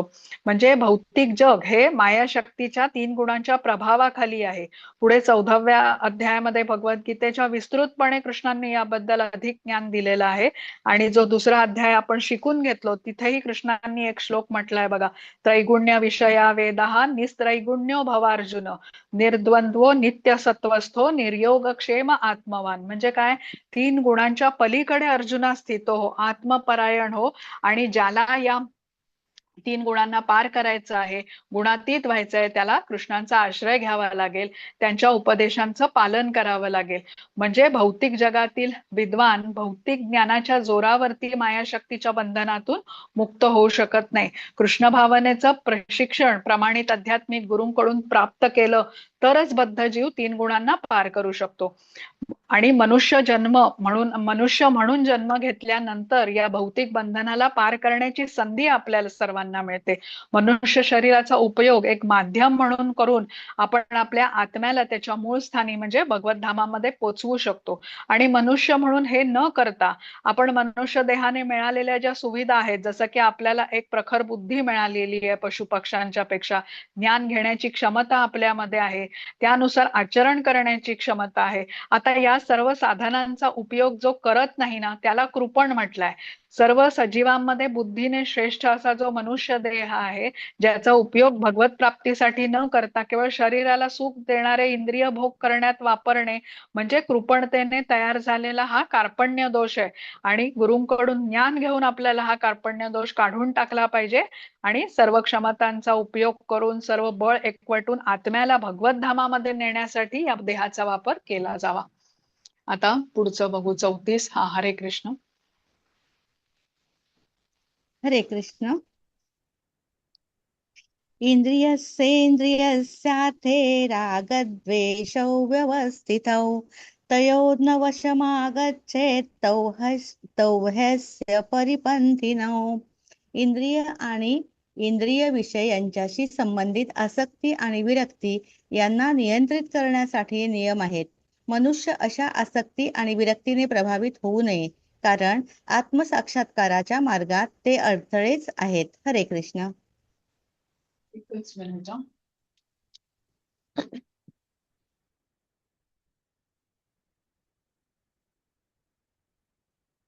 हा, येतोय ना माझा आवाज आता सगळ्यांना? होय माताजी. हा हा, ठीक आहे. बघा, आतापर्यंत आपण समजून घेतलं की इंद्रिय तृप्ती आपल्या बंधनाला कारणीभूत होते, पण शास्त्रांच्या विधिविधानांचं पालन केलं तर आपण बद्ध होत नाही. म्हणजे भौतिक हे जे आपलं भौतिक शरीर आहे, त्या शरीराच्या काही गरजा पण आहेत, त्या पुरवण्याची अनुमती आपल्याला दिलेली आहे. पण कसं, तर शास्त्रांच्या नियमानुसार त्या भागवल्या पाहिजे तसं आपल्याला सांगितलंय. जसं की आता शरीराला पोषण मिळावं म्हणून आपण अन्न खातो, पण शास्त्रात सांगितल्याप्रमाणे आपल्याला सात्विक आहार आणि तोही कृष्णांना अर्पण करून आपण प्रसाद खाल्ला तर ते तसं अन्न आपल्याला बद्ध करत नाही. तसंच शास्त्राच्या अनुसार पुरुषाने आपल्या पत्नीच्या व्यतिरिक्त आणि पत्नीने आपल्या पती व्यतिरिक्त कोणाबरोबर संबंध ठेवणं हे निषिद्ध म्हटलं गेलंय. अनिर्बंध इंद्रिय तृप्ती ही भौतिक बंधनाला कारणीभूत होते आणि या भोग प्रवृत्तीला नियंत्रण करणे हे अत्यावश्यक आहे, कारण ही खूप मोठी बाधा मानली गेलेली आहे आध्यात्मिक प्रगतीमध्ये. जर कोणाला आता कृष्ण भावना भावित जीवन जगायचं असेल तर त्याने भोग प्रवृत्ती नियमन केली पाहिजे. शास्त्र विवाह बाहेर संबंधांना मान्यता देत नाही. हे असं केल्याने शरीराचा शौच जातो, पवित्रता जाते असं आपल्याला सांगितलंय. आणि जे असे व्यक्ती असतात, या प्रकारची कार्य करतात, त्यांच्या मनामध्ये सतत भय असतं. त्यांचं जे खरं चारित्र्य आहे ते इतरांसमोर येऊ नये असं त्यांना भय सतत राहतं. तर त्यामुळे अशांत मन असतं आणि असं अशांत मनाने अध्यात्माकडे कोणी वळू शकत नाही. तर अशा व्यक्तींचं आध्यात्मिक प्रगतीमध्ये या सर्व गोष्टी इंद्रिय तृप्तीच्या ज्या असतात, इंद्रियांचं जे आकर्षण असतं इंद्रिय विषयांकडे, हे खूप बाधा बनतं. आणि त्यासाठी सांगितलंय की शरीराच्या या ज्या आवश्यकता आपल्याला असतात त्या शास्त्रांच्या नियमानुसार आपल्याला भागवल्या पाहिजेत. जसं आता आपण कुठल्या दुसऱ्या गावी जात असो, हायवेचा वापर करतो आणि हायवेवरती गाडी चालवताना काही नियम पाळावे लागतात. आपल्याला गाडीचा एक ठराविक स्पीड आपल्याला ठेवावा लागतो, ओव्हरटेक करताना नियम असतात किंवा लेन बदलताना नियम असतात. हे नियम पाळले कोणी तरी अपघात होतातच असं आपण बघतो. तर तसंच शास्त्राचे नियम पाळले तरी इंद्रियांच्या इच्छांना आपण बळी पडणारच नाही अशी निश्चिती देऊ शकत नाही. कारण काय, तर ही इंद्रियांचं स्वरूप असं आहे की इंद्रियांचं आकर्षण त्यांच्या विषयांकडे अतिशय तीव्र असतं. शास्त्राचे नियम जरी पाळले, इंद्रियांच्या इच्छा संयमित जरी ठेवल्या तरी तशी परिस्थिती येताच इंद्रिय भोग करण्याकडे प्रवृत्त होतात आणि मग त्यांच्या आवेगावरती ताबा ठेवणं अवघड होतं. काम निर्माण झाला की पुढे मग अशा व्यक्तीचं पतन निश्चित होतं. म्हणून शास्त्राचे नियम पाळतो म्हणजे आपली इंद्रिय तृप्ती नियंत्रित झालीये असं आपण मानू शकत नाही. जसं आता हायवेवरती सर्व नियम पाळले तरी म्हणतो ना आपण अपघात हे होतातच. पण जेव्हा आपण इंद्रियांना कृष्णांच्या सेवेमध्ये नियोजित करतो, जेव्हा इंद्रिय उपभोगाच्या विषयातून आपण आपोआप अनासक्त होऊ शकतो. कृष्णांचं नाव आहे गोविंद. गोविंद म्हणजे इंद्रियांना आनंद देणारे. तर जेव्हा कृष्णांच्या सेवेत आपण इंद्रियांना जोडतो तेव्हा अपरिमित अशा सुखाचा आनंद आपण प्राप्त करत असतो. आणि हा जो आनंद, हे जे सुख आपल्याला मिळतं, हे भौतिक भोगातून मिळणाऱ्या सुखांपेक्षा अतिशय वेगळं आणि सर्वश्रेष्ठ असं असतं. त्याच्याशिवाय असं कुठलं सुख इथे नाहीच उपलब्ध. तर जेव्हा हा श्रेष्ठ असा स्वाद इंद्रियांना प्राप्त होतो तेव्हा भौतिक इंद्रिय तृप्तीमध्ये असणारा मिळणारा जो रस आहे तो तुच्छ वाटू लागतो आणि आपोआपच त्यांच्या प्रती जी आसक्ती होते ती कमी होत जाते. कारण आता कृष्ण जे इंद्रियांचे स्वामी आहेत तर त्यांच्या सेवेमध्ये आपण जोडून घेतलेलं असतं आणि त्यामुळे हा उच्च रसाचा स्वाद आपल्याला मिळत असतो. त्यासाठी म्हटलं गेलंय कृष्णांच्या सेवेमध्ये आपली इंद्रिय जोडली पाहिजेत. पण जेव्हा ही इंद्रिय स्वतःच्या भोगासाठी आपण वापरू तेव्हा मात्र आपण दुःखच प्राप्त करत असतो. तर दुसऱ्या अध्यायामध्ये आपण स्थितप्रज्ञाची लक्षणं समजून घेतली होती. तेव्हा तिथे शिकलो की कितीही प्रलोभनं आली तरी स्थितप्रज्ञ कसा आहे, आपली इंद्रिय संयमित ठेवू शकतो. तर ही खूप मोठी गोष्ट आहे. इंद्रिय आपल्या स्वाधीन हवीत. इंद्रिय नको ते बघतात, ऐकतात आणि बुद्धी सांगत असली की हे करू नये तरी मात्र मन विषयांच्या मागे फरफटत जातं आणि आपल्या मनाला, इंद्रियांना संयमित करण्याची शक्ती आपल्या जवळ नाहीये. म्हणून जेव्हा आपण आपल्या इंद्रियांना आणि मनाला कृष्ण भावनेशी जोडतो तेव्हा ही शक्ती आपल्याला प्राप्त होऊ शकते. इंद्रिय संयमित जरी केली तरी इंद्रियांचं त्यांच्या विषयांकडे असणारं आकर्षण हे राहतच, ते जात नाही. म्हणजे ते संपवता पण येत नाही. केवळ कृष्ण भावनेशी जोडून त्यांचं नियमन मात्र आपल्याला करता येऊ शकतं. हे महत्वाचं आहे. आपण इथे भरत महाराजांची गोष्ट लेवल 1 ला ऐकली होती.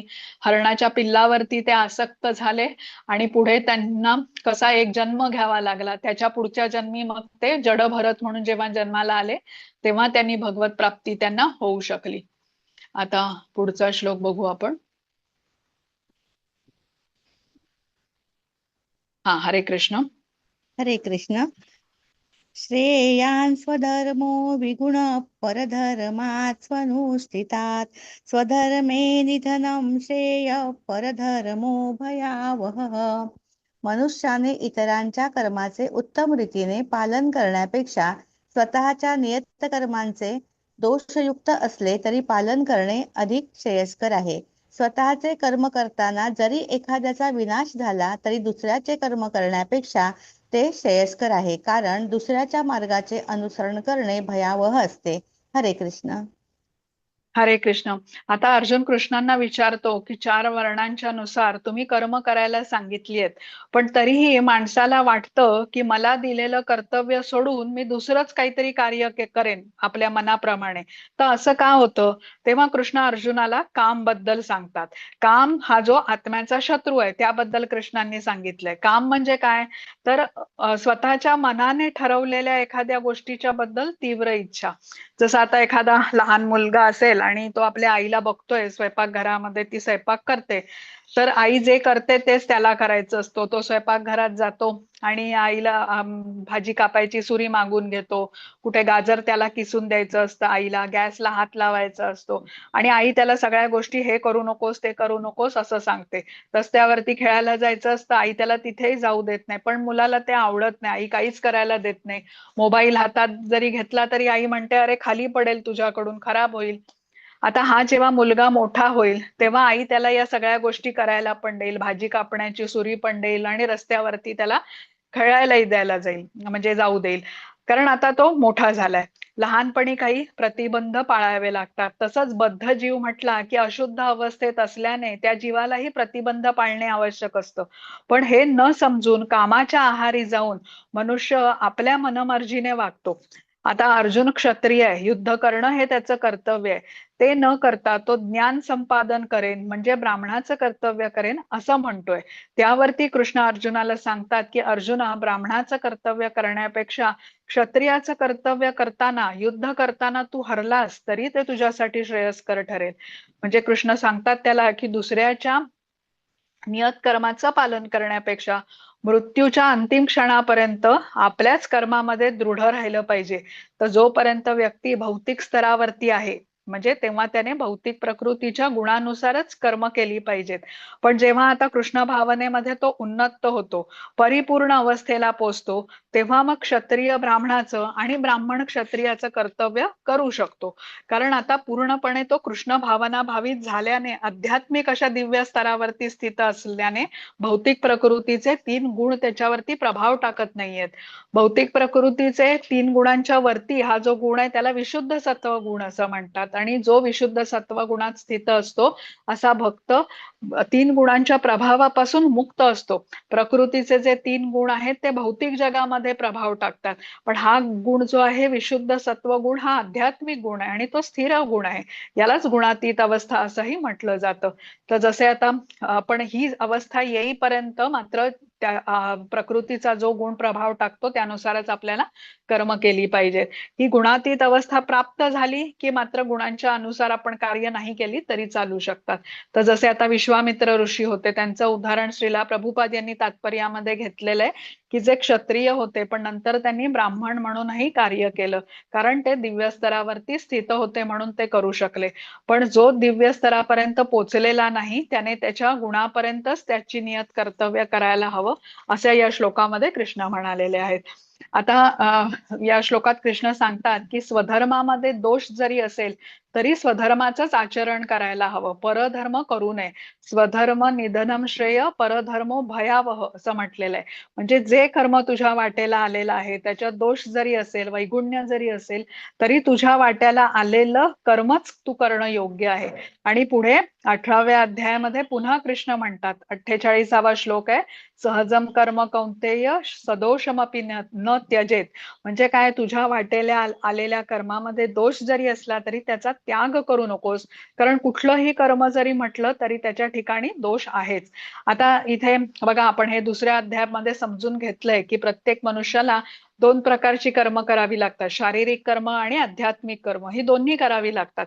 शारीरिक कर्म मनुष्याला म्हणजे भौतिक प्रकृतीच्या गुणाच्या प्रभावाने करतो आणि या गुणांच्या वरती आधारितच ही वर्णाश्रम पद्धती पण आधारलेली आहे.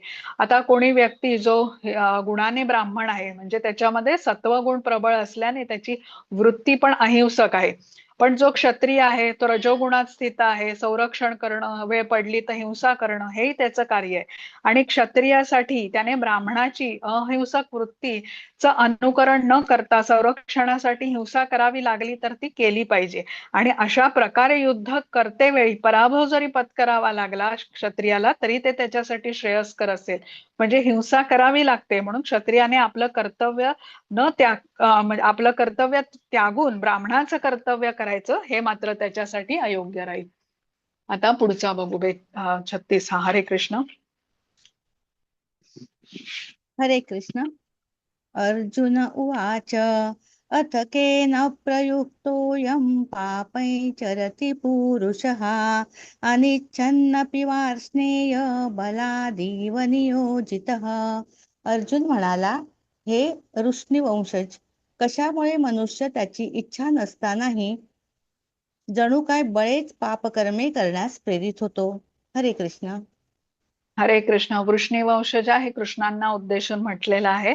आता माणसाला माहिती असतं की एखादं कर्म चुकीचं आहे, ते पापकर्म आहे, मग तरी तो मनुष्य अशी कर्म का करतो, असं वाटतं की जणू त्याला ते कार्य करायला बलपूर्वक धक्काच दिला जातोय, कोणीतरी त्याला ढकलतंय तिथे ते कार्य करण्यासाठी.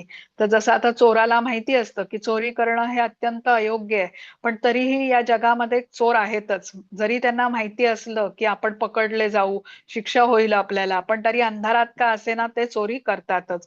परिणाम काय होणार हे माहिती असलं तरी ते करतातच तशी कार्य. मग असं हे का होतं? असं कुठलं बळ असतं की ज्याने ती व्यक्ती अयोग्य अशी पापकर्म करायला प्रेरित होते? तर या श्लोकामध्ये दोन शब्द आलेत बघा, अनिच्छन आणि बलात्.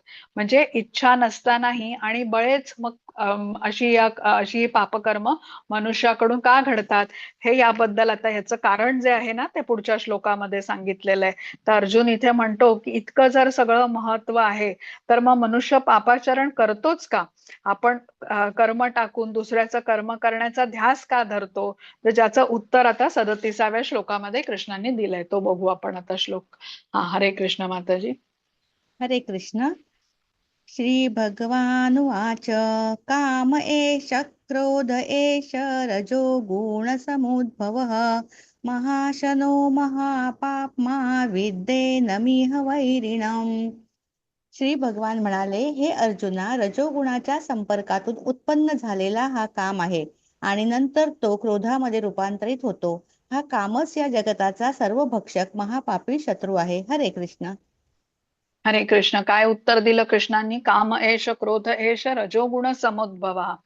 म्हणजे काम हे यामागचं कारण आहे. काम हा शब्द ऐकला की आपला समज काय असतो, स्त्री आणि पुरुष यांच्यामधलं आकर्षण म्हणजे काम. पण असं नाहीये. आधी आपण जे लहान मुलाचं उदाहरण घेतलं बघा, ज्याला किचन मध्ये जाऊन आईची मदत करायची आहे, गॅस लावायचा आहे, भाजी कापून द्यायची आहे, रस्त्यावर खेळायला जायचंय, या सर्व तीव्र इच्छा आहेत, हे हट्ट आहेत. आता हेही कामच आहे. जसं दुर्योधन आहे, पांडवांना 5 गावं पण राज्य करायला द्यायला तो तयार नव्हता. हे काम आहे. खरं तर कामामुळे तयार झालेला हा लोभ आहे. आता इथे बघा, कृष्ण अर्जुनाला सांगतायत की युद्ध कर, आणि अर्जुन काय म्हणतोय? मला युद्ध करायचं नाही. अर्जुनाचं मन भगवंतांच्या आदेशाच्या विरुद्ध जायचा विचार करतय. त्यासाठी अर्जुन प्रश्न विचारतोय की मनात येणाऱ्या चुकीच्या विचारांवरती कृती होऊ नये, यासाठी तो ज्ञान घ्यायला बघतोय कृष्णांकडून. तर आता हे प्रकृतीचे जे 3 गुण आहेत, सत्वगुण, रजोगुण आणि तमोगुण, यापैकी रजोगुणाच्या प्रभावाने हा काम तयार होतो. तर जीव प्रकृतीच्या संपर्कात येतो तेव्हा रजोगुणामुळे भगवंतांविषयी जीवाला जे प्रेम असतं त्याचं रूपांतर विकारामध्ये होतं, आणि म्हणून हा काम तयार होतो. आणि काम तयार झाला की असंख्य भोग इच्छा आणि त्या प्राप्त करण्यासाठी अत्याधिक परिश्रम करताना हे मनुष्य आपल्याला दिसतात. आणि हे करत असताना, त्या इच्छा पूर्ण करत असताना, ती इच्छा पूर्ण झाली तरी थोडंसं सुख त्यांना वाटतं, आणि प्रयत्नामध्ये काही बाधा आली कामेच्छा पूर्ण करण्याच्या तर त्यांना क्रोध पण येतो. आणि इच्छा जरी पूर्ण झाली तरी समाधान मिळत नाही, अजून हवं, अधिक मिळावं, म्हणून मग लोभ पण येतो. त्यामुळे काम, क्रोध आणि लोभ हे मनुष्याच्या अधःपतनाला कारणीभूत असतात. प्रत्येक जीवाला आता आंशिक स्वातंत्र्य मिळालेलं असतं बघा. त्याचा म्हणजे आपण ठरवू शकतो या स्वातंत्र्याचा वापर करून की आपल्याला कुठल्या गोष्टीची निवड करायची येते. तर या स्वातंत्र्याचा, आंशिक स्वातंत्र्याचा दुरुपयोग जेव्हा कोणी करतो, तेव्हा जो सेवाभाव असतो ना त्याच्यामध्ये, प्रत्येक व्यक्तीमध्ये हा सेवाभाव जो असतो, कारण आपण आत्मा आहोत आणि आत्म्याचं आकर्षण हे भगवंतांची सेवा करण्यामध्ये आहे. पण आता इथे रजोगुणाच्या प्रभावामुळे हा जो सूक्ष्म स्वातंत्र्याचा दुरुपयोग करतो, तर तेव्हा हा सेवाभाव भगवंतांच्यासाठी न वापरता स्वतःच्या इंद्रिय तृप्तीसाठी तो वापरू लागतो. म्हणजे भगवंतांची सेवा न करता भौतिक जगामध्ये इंद्रिय उपभोगांच्या विषयांच्या तो आहारी जातो, त्यांचा गुलाम बनतो. म्हणजे त्यांची सेवा तो करू लागतो. म्हणजे आता विकार उत्पन्न होतो. आणि हा झाला हा काम. आता काम पूर्ण करणे म्हणजे काय? तर वेगवेगळ्या इच्छा, आणि जेवढी इंद्रिय तेवढेच त्यांचे विषय, आणि त्यातून तयार होणाऱ्या अनेक अनेक भोगांच्या इच्छा. तर आत्मा त्यामुळे वेगवेगळी शरीर धारण करतो. विविध अशा शरीरांच्या असंख्य इच्छा पूर्ण करण्यासाठी भौतिक सृष्टीचीच निर्मिती केली गेली. आणि या इच्छा आहेत म्हणूनच अनेकविध ही शरीर आहेत, 84 लक्ष जीवांच्या प्रजाती म्हणतो आपण, आणि म्हणूनच ही प्रकृती पण आहे. आता अनेक जन्म ही अशीच कामेच्छांची तृप्ती करत जीव अनेक शरीर धारण करतोय, दुःख भोगतोय. आणि हे असं करता करता कुठेतरी तो जिज्ञासा करतो की मी हे दुःख का भोगतोय, इच्छापूर्ती केली तरी मला समाधान का मिळत नाहीये. आणि ही जिज्ञासा केवळ तो मनुष्य जीवनामध्ये करू शकतो. आणि ही जिज्ञासाच त्याला भगवद्गीता सारख्या कुठल्या ग्रंथाच्या संपर्कात आणते किंवा गुरूंच्या संपर्कात आणते. आता आपणही अशा या जिज्ञासेमुळेच भगवद्गीतेचं अध्ययन करतोय. भौतिक जगामध्ये न मागताही दुःख एका पाठोपाठ एक आपल्याशी वाट्याला येत असतात. आणि हे का असं का होतंय, हे का दुःख आपल्याला येत आहेत, अशी जेव्हा जिज्ञासा मनुष्य करतो तेव्हा मग गुरूंशी संपर्क होतो, भगवद्गीतेशी संपर्क होतो. आणि भगवद्गीतेची शिकवण जी आहे, उपदेश कृष्णांचा मानतो आपण, कृष्ण भावना आपल्यामध्ये जोपासतो, तेव्हा मग काम क्रोध लोभ या अशुद्धतांवरती आपण विजय प्राप्त करू शकतो. आणि आपलं स्वरूप जे आध्यात्मिक आहे ते मूळ स्वरूप आपलं प्राप्त करू शकतो ज्या वेळेला आपल्या अशुद्धता निघून जातात. तर भक्त हनुमान होते बघा, प्रभू रामचंद्रांच्या सेवेमध्ये लंका त्यांनी भस्म केली, म्हणजे आपला क्रोध प्रदर्शित केला, परंतु तो प्रभू रामचंद्रांच्यासाठी केला त्यांनी. तर तसंच कृष्ण इथे अर्जुनाला त्यांच्या आनंदासाठी, अर्जुनाला क्रोधित होण्यासाठी सांगतायत, पण कुठे युद्ध कर असं सांगितलेलं आहे. हा, तर हे आपल्याला लक्षात ठेवला पाहिजे की आपल्या ह्या ज्या अशुद्धता आहेत या काढून टाकण्यासाठी कृष्णांचाच आपल्याला शरण जावी लागते. आणि ज्या वेळेला ह्या अशुद्धता आपल्यामध्ये आहेत तोपर्यंत आपण भौतिक जगामध्ये इंद्रिय तृप्ती करण्यासाठीच अडकून राहू शकतो. पण आता ज्या वेळेला आता भौतिक जगात आपण आहोत, मनुष्य जन्म घेतलेला आहे, दुःखही भोगतो आहे, तर कुठेतरी ही जेव्हा जाणीव होते ना मनुष्याला की हे दुःख मी का भोगतोय, मी तर काही म्हणजे मागत नाही हे दुःख, पण तरी हे दुःख माझ्या वाट्याला येत आहेत, असं जेव्हा तो जिज्ञासा करतो, म्हणजे साधना करतो मग, आणि मग अंततः त्याला हे समजून येतं की कृष्ण हेच वासुदेव सर्वमिती आहेत, त्यांना शरण जाण्यामध्येच माझं कर्तव्य आहे. आणि मग तो गुरूंच्या मार्गदर्शनाखाली साधना करून मग प्रगत होऊ शकतो. हा, पुढचा बघू. हरे कृष्ण. हरे कृष्ण. धूमेनाव्रियते वह्निर्यथा दर्शो मलेन च यथोल्बेनावृतो गर्भस्तथा तेनेदमारुतम्. ज्याप्रमाणे धुराने अग्नी, धुळीने आरसा आणि वारेने गर्भ वेष्टीला जातो, त्याचप्रमाणे जीव या कामाद्वारे विविध प्रमाणात आच्छादिला जातो. हरे कृष्ण. हरे काम कृष्ण. तर कृष्ण हा कामाची जीवावर 3 प्रकारची आच्छादने. ते हा, हे चित्र आहेत बघा, इथे माताजींनी सांगितलं ना, कामाची जीवावर 3 प्रकारची आच्छादने. आता या चित्राच्या संदर्भात काय शिकायचंय ते आता आपण या श्लोकामध्ये समजून घेऊ. आता कृष्ण इथे काय सांगतात की कामाच्या प्रभावाखाली जो येतो तो विसरून जातो आणि मूर्ख बनतो. म्हणजे मोठे मोठे ऋषी मुनी आहेत, ते कामाच्या प्रभावाने प्रभावित होऊन त्यांचं पतन झालंय, अशी उदाहरणं आपण ऐकलेली आहेत. आपण अजामिलची गोष्ट ऐकली होती लेव्हल 1च्या अभ्यासक्रमामध्ये, की तो वेदपाठी सदाचारी पुरुष होता, पण जंगलामध्ये वेश्येला आणि एका पुरुषाला बघून त्याच्या मनामध्ये कामवासना उत्पन्न झाली. झाडामागे लपून त्याने ते दृश्य वारंवार बघितलं आणि जितका वेळ तो हे दृश्य बघत होता त्या कामवासनेची वृद्धी त्याच्यामध्ये होत गेली आणि पुढे त्याचं कसं अधोगतीला तो गेला ते आपण ती गोष्ट समजून घेतली. आता अजामिल हे त्या काळातलं एक उदाहरण आहे, जो दृश्य बघून तो विचलित झाला. आणि तुम्ही आजकाल कलियुगातली परिस्थिती बघितली तर तिथे आपल्याला हे सर्वत्रच असं काहीतरी दिसतं. सिनेमाची पोस्टर बघा, सोशल मीडियावरती जाहिराती बघा, कुठे इंटरनेट, सगळीकडे हे दिसतं. तर हे सर्व कामवासनेची वृद्धीच करतात आणि आपलं मन विचलित करतात. तर यावर कृष्णांनी सांगितलेला मार्ग काय, तर जे दुसऱ्या अध्यायामध्ये आपण शिकून घेतलं होतं कासवाचं उदाहरण, की कासव कसं धोक्याची जाणीव झाली की आपले अवयव कवचामध्ये ओढून घेतं, तसंच अजामिलाने आपली दृष्टी इतरत्र वळवायला पाहिजे होती. आणि असं न म्हणजे असं न करण्याने इंद्रियांचं जे भोग विषयांकडे आकर्षण आहे ते होतं आणि मग आपलं मन दूषित होतं. तर कृष्ण या श्लोकात म्हणतात की काम हा असा शत्रू आहे जो आपल्या बुद्धीला आच्छादून टाकतो. कामेच्छांची तृप्ती करणाऱ्या मनुष्याच्या मनात कृष्णाबद्दल जराही स्मरण नसतं आणि असा व्यक्ती कृष्णांपासून दूरही असतो आणि परिणामी दुःखीही असतो.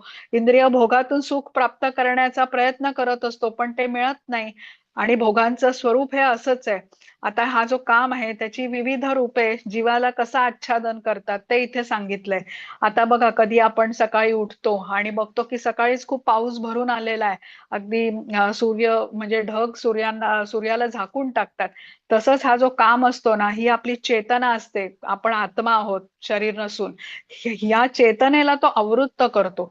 जसं आता इथे पहिलं उदाहरण दिलंय बघा, की वारेने आच्छादलेला गर्भ, यावरून समजून काय घ्यायचंय, जसं आता आईच्या गर्भातलं मूल असतं, किती असहाय्य स्थितीमध्ये असतं, हालचाल करायलाही पुरेशी जागा नसते, आणि जीवनाच्या या स्थितीची तुलना वृक्षाच्या जीवनाशी केलेली आहे. आता वृक्षाचं जीवन हे जवळजवळ चेतना शून्य असंच असतं. जसा जीव गर्भामध्ये कोंडलेल्या असहाय्य स्थितीत आहे, तसा हा वृक्ष एकाच जागी उभा आहे. वृक्षाच्या या जीवनामध्ये कृष्णांची प्राप्ती त्याला होऊ शकत नाही. म्हणजे अत्यंत निम्न स्तरावर अशी चेतना असते वृक्षांची. आता पुढचं उदाहरण दाखवलेलं आहे, धुळीने आच्छादलेल्या आरशाची तुलना पशुपक्ष्यांच्या जीवनाशी केलेली आहे. आता आरशावरती धूळ जमली तर आपल्याला प्रतिबिंब दिसत नाही. तसंच पशुपक्ष्यांच्या जीवन पण हे असंच आहे. वृक्षापेक्षा त्यांची चेतना ही थोडी प्रगत जरी असली तरी पशुपक्ष्यांना सुद्धा त्यांच्या जीवनामध्ये कृष्ण प्राप्ती करता येत नाही.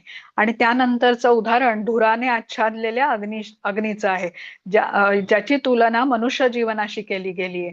आता अग्नीवरती जरी धूर असला तरी आपण हवा घातली, धूर बाजूला केला तरी अग्नी हा पुनर्प्रज्वलित करता येतो. तसंच प्रत्येक मनुष्याच्या जीवनामध्ये अल्प अशी कृष्ण भावनेची पुनर्जागृती करता येते, आणि पुढे मग त्या मनुष्याने अधिक प्रयत्न केले तर तो कृष्ण भावनेमध्ये निश्चितपणे प्रगती करतो. कृष्ण भावनेशी जोडून घेणं म्हणजेच काम या शत्रूवरती विजय मिळवण्याचा मार्ग आहे. तर म्हणून समजून घेतलं पाहिजे की हे मनुष्याचा जन्म हे एकमेव संधी आपल्याला मिळते कृष्ण भावनेमध्ये प्रगती करण्यासाठी. इतर कुठल्याही जन्मात ही संधी आपल्याला प्राप्त होऊ शकत नाही. हा, हरे कृष्ण. हरे कृष्ण. आवृत्ते ज्ञानमेतेन ज्ञानिनो नित्यवैरिणा कामरूपेण कौन्तेय दुष्पुरेणानलेचन.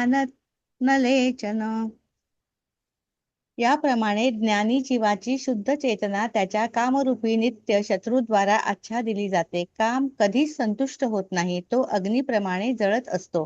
हरे कृष्ण. हरे कृष्ण. तर इंद्रिय तृप्ती ही अग्नीसारखी म्हटली जाते बघा. चित्रामध्ये दाखवलंय ना की जेवढी इंद्रिय तृप्ती करावी तेवढा हा अग्नी भडकतो. इंद्रियांच्या इच्छा कधीही पूर्ण होत नाहीत. आता भौतिक जगामध्ये होणारी इंद्रिय तृप्ती म्हणजे आत्मा वेगवेगळी शरीर धारण करून या भौतिक जगातच अडकून पडणार हे निश्चित आहे बघा. अनादी कालासाठी तो हेच करत राहणार. एक जन्माच्या पुढे पुढचा जन्म मिळेल आणि इंद्रिय तृप्तीच सुरू जाईल. म्हणजे अशा प्रकारे इंद्रिय तृप्ती करत असलेला व्यक्ती भौतिक जगात अडकून राहणार हे तो निश्चित करत असतो, आणि हे त्याच्यासाठी हिताचं नाहीये. म्हणून काम म्हणजे अज्ञान म्हटलं गेलंय. स्त्री पुरुष यांच्यातलं आकर्षण ही पण एक बेडी आहे. जिभेचा स्वाद ही पण एक बेडी आहे. 5 इंद्रियांचे 5 विषय हे भोगण्याच्या सगळ्या ज्या इच्छा आहेत ना त्या पण एक प्रकारच्या बेड्याच आहेत, आणि त्यामुळेच आपण दुःख भोगतो. आणि पुढे 5व्या अध्यायात कृष्ण सांगतात की हे सर्व जे भोग आहेत यांना आरंभी ते सुख वाटतं, पण अंततः हे आपल्याला दुःखच मिळतं. इंद्रिय तृप्ती त्यासाठी मनुष्याचा शत्रूच मानला गेला पाहिजे. आता पुढचा बघू.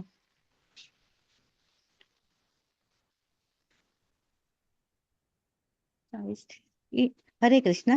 इंद्रियाणि मनोबुद्धिर् अस्याधिष्ठानमुच्यते एतैर्विमोहयते ज्ञानमारुत्य देहिनम्. इंद्रिये, मन आणि बुद्धी ही या कामाची निवासस्थाने आहेत. यांच्याद्वारे काम आत्म्याचे शुद्ध ज्ञान आच्छादित करून त्याला मोहित करतो. हरे कृष्ण. हरे कृष्ण. आता काम हा माणसाच्या विविध अशा महत्वपूर्ण क्षमतांवरती नियंत्रण मिळवतो. या शत्रूला जिंकण्यासाठी त्याने कुठली कुठली ठिकाणं त्याची आहेत हे आपल्याला माहिती पाहिजे. तर इंद्रिय, मन आणि बुद्धी ही कामाची वास करण्याची महत्वपूर्ण ठिकाणं आहेत. इंद्रिय, मन आणि बुद्धी यांची क्षमता फार विलक्षण असते बघा. जर या तिन्ही गोष्टी कृष्ण भावनेशी जोडलेल्या असतील तर त्या आत्म्याला भगवत धामात पोहोचवतात. म्हणजे केवढी शक्ती आहे. जसा आता हा रथ आहे बघा, या रथाचे चारही घोडे जर का आपल्या पूर्ण शक्तीनिशी एका दिशेने जाऊ लागले तर तो प्रवासी जो असेल त्याला पटकन नेऊन ते त्याच्या गंतव्यस्थानापर्यंत पोहोचवतील. तसंच आहे. पण हा जो काम आहे ना हे आपल्याला हेच करण्यापासून थांबवतो. इंद्रिय, मन आणि बुद्धी या क्षमतांवरती तो म्हणजे आपलं प्रभुत्व दाखवतो, आणि त्यापासून मग आपली अधोगती होते. म्हणजे हे चारही जे घोडे आहेत, इंद्रिय आपली, ते आपापल्या दिशेकडे फरफटले जातात, आणि ज्या वेळेला घोड्यांची शक्ती अशी वेगवेगळ्या ठिकाणी लागलेली असते तो रथ कधी पुढे जाणारच नाही, तो आपली दिशा चुकेल. तर तसंच इथे सांगितलंय की इंद्रिय उपभोगांच्या विषयाचं चिंतन हे कुठून सुरू होतं, तर मनापासून सुरू होतं. ज्या विषयांकडे आकर्षण आहे त्याचा विचार प्रथम मनामध्ये येतो आणि मग मन वारंवार त्याच गोष्टींचं चिंतन करत करू लागतं, त्यावेळेला ही आसक्ती तयार होते आणि त्यातून हा काम निर्माण होतो. हे आसक्तीचं चक्र आपण दुसऱ्या अध्यायामध्ये जाणून घेतलंय. काम निर्माण झाला की त्याला नियंत्रणात आणणं कठीण आणि काम पूर्ण झाला नाही तर क्रोध येतो, क्रोधाने संमोह होतो, बुद्धिनाश होतो, स्मृतीनाश होतो आणि मनुष्याच्या आत्म्याचं पतन होतं. तर मनाने चिंतन केलं की मग इंद्रिय कृती करायला त्याच्यावरती प्रवृत्त होतात. आणि जर बुद्धी दुर्बळ असेल तर मनाला ती थांबवू शकत नाही, सांगू शकत नाही मनाला की हे अयोग्य आहे, तू करू नकोस. तर उलट मनात आलेली जी कामेच्छा असते ती पुरवण्यामध्ये बुद्धी सहाय्यक बनते आणि मग बुद्धीलाही मन खेचून नेतं ती इंद्रिय तृप्ती करण्यामध्ये. तर अशा प्रकारे मन, बुद्धी, इंद्रिय तिन्ही जेव्हा आहारी जातात कामाच्या, तेव्हा आत्म्याचं पतन हे निश्चित असतं. भौतिकामध्ये इंद्रियांचा उपभोग करण्यामध्ये मनुष्य अधीन होतो, तर त्यासाठी कामाला दुर्जयी शत्रू म्हटलेलं आहे. म्हणजे जिंकायला ज्याला कठीण आहे, अशक्य असं नाहीये, पण खूप कठीण आहे. तर कृष्ण भावनेशी जोडून घेतल्यानंतर मात्र या दुर्जयी शत्रूला आपण नियंत्रणात आणू शकतो. हा, आता पुढचा बघूया. 41 वाचा माताजी. हरे कृष्ण. तस्मात् त्वमिन्द्रियाण्यादौ नियम्य भरतर्षभ पाप्मानं प्रजहीहेनै ज्ञानविज्ञाननाशनम्. म्हणून हे भरतर्षभ अर्जुन, इंद्रियांचे नियमन करून पापाच्या या महान प्रतीकाचा काम प्रारंभीच निग्रह कर आणि आत्मसाक्षात्काराच्या ज्ञानाचा विनाश करणाऱ्या या कामाचा वध कर. हरे कृष्ण. हरे कृष्ण. तर आपण समजून घेतलं की या विषयभोगांचा प्रारंभ विचाराने होतो आणि हा विचार प्रथम मनामध्ये येतो. आता ही इथून सुरुवात होते. मग मनातून हा विचार जर का काढून टाकायचा असेल, मनाला चिंतन करण्यासाठी कुठला तरी वेगळा विषय मिळायला हवा मग, तर तो म्हणजे कृष्ण भावना. आता काम हा अनादी काळापासून आपल्या सर्वांमध्ये आहेच, म्हणूनच आपण विविध शरीर धारण करतोय. तर त्या कामावरती जर का विजय मिळवायचा म्हणजे मग साधना करावी लागते आणि ही साधना म्हणजे श्रवणम, कीर्तनम, स्मरणम इत्यादी जे आहेत या सर्व कृष्ण भावनेशी संलग्न कार्यात आपल्याला जोडून घेतलं पाहिजे. म्हणजे भौतिकामध्ये हा जो काम आहे, जो आपल्याला इंद्रिय भोगाकडे प्रवृत्त करतो, याला आपण नियंत्रणामध्ये आणू शकतो ही सर्व साधना केल्याने. आणि आपल्या आत्म्याला जे स्वाभाविक प्रेम आहे कृष्णांच्या बद्दल, त्यांच्याशी जोडून घेतल्याने आपल्याला आनंदही मिळतो आणि हे ज्ञान आपलं काम आच्छादून टाकत असतो आणि आपण या अज्ञानामध्ये हे सुख मग भौतिकामध्ये इंद्रिय तृप्तीच्या वेगवेगळ्या विषयातून शोधण्याचा प्रयत्न करत असतो आणि कितीही शोधलं तरी ते आपल्याला सापडत नाही किंवा मिळत नाही. तर त्यामुळे सुख मिळावं म्हणून आपण अजून प्रयत्न करतो इंद्रिय तृप्तीमध्ये आणि ते करण्यातच गुंतत जातो. पण कृष्ण भावनेशी संलग्न झाल्याने हे जे काम असतं त्याचं रूपांतर आता आपल्यातल्या अशुद्धता गेल्यामुळे भगवंतांच्या बद्दलचं प्रेम जागृत होऊ लागतं आणि भौतिकामध्ये हा जो काम असतो ना, हा विकार रूपी असतो, म्हणजे इंद्रिय तृप्ती या स्वरूपात दिसतो. पण भगवत प्रेम ही कामाचं योग्य स्वरूप म्हणूया, जे मनुष्य पूर्णपणे कृष्ण भावना भावित होण्याने प्राप्त करतो. आता खरं तर संपूर्ण भौतिक जग हे आध्यात्मिक जगाचं विकृत प्रतिबिंब मानलं जातं. पुढे 15व्या अध्यायामध्ये आपण हे सगळं समजून घेऊ. तर इथे जे काही भौतिक जगामध्ये सर्व काही विकारयुक्त अशुद्ध स्वरूपात असतं. शुद्ध प्रेम इथे सापडतच नाही, ते केवळ आध्यात्मिक जगामध्ये आहे. भौतिक जगामधलं प्रेम किंवा काम हे विकार स्वरूपात, वासना स्वरूपात सापडतं आणि जे म्हणजे शुद्ध प्रेम नाहीये. शुद्ध प्रेम केवळ आध्यात्मिक जगामध्ये असतं. तर हे लक्षात घेऊ आपण की हे जे आधीच्या श्लोकामध्ये आपण जे पाहिलं ना, की आपल्याला ह्या इंद्रियांना नियमन करण्यासाठी आपल्याला कृष्ण भावनेशी जोडून घ्यावं लागतं आणि काम नावाच्या या दुर्जयी शत्रूला नियंत्रणात तेव्हाच आणू शकतो ज्या वेळेला आपण कृष्ण भावनेशी जोडलेले राहू. आता 41 आणि 42 माताजी एकत्र वाचूया. हरे कृष्ण. इंद्रियाणि पराण्याहुर् इंद्रियेभ्यः परं मनः मनसस्तु परा बुद्धिर्यो बुद्धे परतस्तु सः. कार्य करणारी इंद्रिये जड प्रकृतीपेक्षा श्रेष्ठ आहेत. मन इंद्रियपेक्षा श्रेष्ठ आहे. बुद्धी मनापेक्षाही श्रेष्ठ आहे आणि तो आत्मा बुद्धीपेक्षाही श्रेष्ठ आहे. हरे कृष्ण. हा पण वाचा एक माताजी 43. एवं बुद्धे परं बुद्ध्वा संस्तभ्यात्मानमात्मना जहि शत्रुं महाबाहो कामरूपं दुरासदम्. याप्रमाणे आपण स्वतः भौतिक इंद्रिये, मन आणि बुद्धी यांच्यापेक्षा श्रेष्ठ आहोत असे जाणून हे महाबाहो अर्जुन, मनुष्याने विचारपूर्वक आध्यात्मिक बुद्धीद्वारे कृष्ण भावना मनाला स्थिर केले पाहिजे आणि याप्रमाणे आध्यात्मिक शक्तीद्वारे या कामरूपी अतृप्त शत्रूवर विजय प्राप्त केला पाहिजे. हरे कृष्ण. हरे कृष्ण. आता आपण जेव्हा स्वतःला कृष्ण भावना भावित कार्यात जोडून घेतो तेव्हा मी शरीर नसून मी आत्मा आहे ही आपली भावना दृढ होते. पण जेव्हा कृष्ण भावनेशी व्यक्ती जोडलेला नसतो तेव्हा कामाच्या प्रभावामुळे भोग करण्यास, इंद्रिय तृप्ती करण्यास तो प्रवृत्त असतो. आता इथे चित्रामध्ये जसं दाखवलंय बघा की इंद्रियांच्या पेक्षा मन हे श्रेष्ठ आहे, मनाच्या पेक्षा बुद्धी श्रेष्ठ आहे आणि बुद्धीपेक्षा आत्मा श्रेष्ठ आहे. म्हणजे आत्मा सर्वश्रेष्ठ आहे.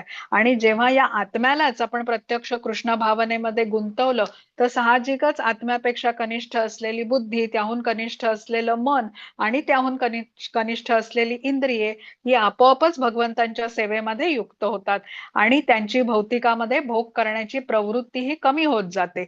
मन जे नेहमी ऐकतं बघा त्याचाच विचार करतं, म्हणून अधिकाधिक आपल्याला श्रवण करण्याचं, भगवंतांच्या बद्दल कथा श्रवण करा हे सांगितलं जातं.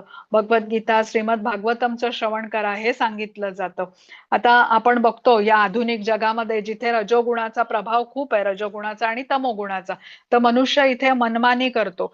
व्यक्ती विचार काय करतो की कुठे आहेत कृष्ण, कोण भगवंत वगैरे कोणी नाहीयेत. आणि ही इंद्रिय तृप्तीचे एवढे विषय समोर असताना आता इंद्रिय तृप्ती नाही करणार तर कधी करणार? मृत्यूनंतर कोणी पाहिलंय काय होतं? आता मिळतंय ना मजा करायला, मग करून घ्या भोग. आता हा अज्ञानामध्ये केलेला विचार असतो आणि चुकीचा विचार असतो आणि असा मग व्यक्ती मग अयोग्य मार्गावरती चालतो, व्यसनाधीन होतो, अवैध संबंध ठेवतो आणि मग अधोगतीला पोचतो.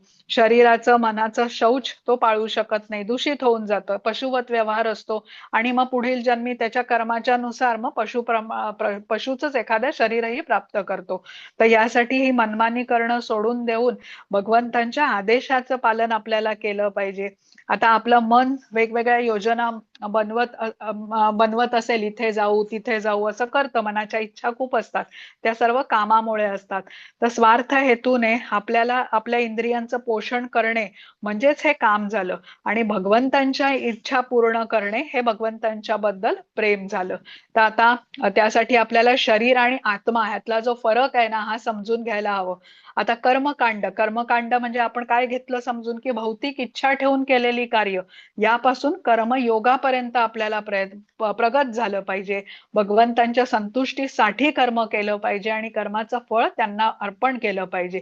म्हणजे निष्काम कर्मयोग केला पाहिजे, ज्याने आपली चित्तशुद्धी होईल आणि चित्तशुद्धी झाल्यानेच काम, क्रोध, लोभ हे अनर्थ आपल्यातून नष्ट होतील आणि त्यामुळे चित्त शांत होईल आणि परिणामी आपण सुखी होऊ. पण प्रथम म्हणजे भगवंतांच्या बरोबर त्यासाठी जोडून घेतलं पाहिजे. आणि 30वा श्लोक बघा या अध्यायातला होता, मयी सर्वाणी कर्माणी, जो आपण बघितला. तर तो त्यासाठी मयी सर्वाणी म्हणजे काय, सर्व कर्म माझ्या ठिकाणी तू अर्जुना युक्त हो, सर्व कर्म माझ्या चरणांशी समर्पित कर, तेव्हा तू मुक्त होशील. तर इथे आता आपला हा 3रा अध्याय संपलेला आहे. उद्याचा 4था अध्याय जो आहे तो दिव्य ज्ञानाचा अध्याय असणार आहे.